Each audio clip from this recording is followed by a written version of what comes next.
Hello everyone, কেমন আছো তোমরা সবাই? আমার এই নতুন ব্লগে তোমাদের স্বাগত জানাই।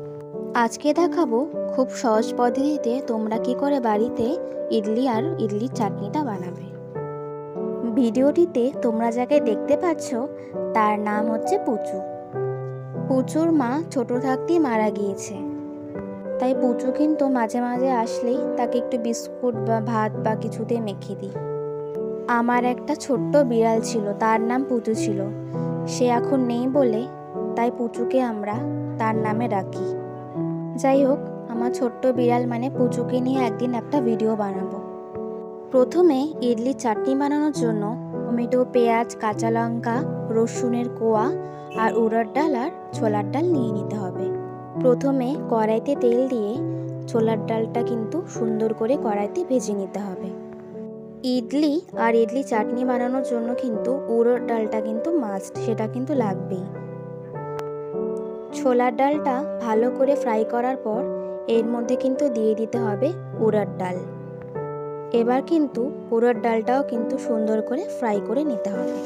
এর মধ্যে দিয়ে দিতে হবে কাঁচা লঙ্কা।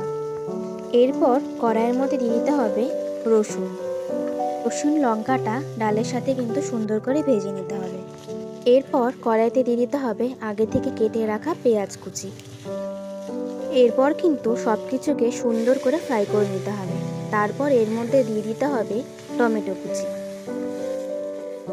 এরপর কড়াইতে কিন্তু সামান্য পরিমাণ জল দিয়ে দিতে হবে।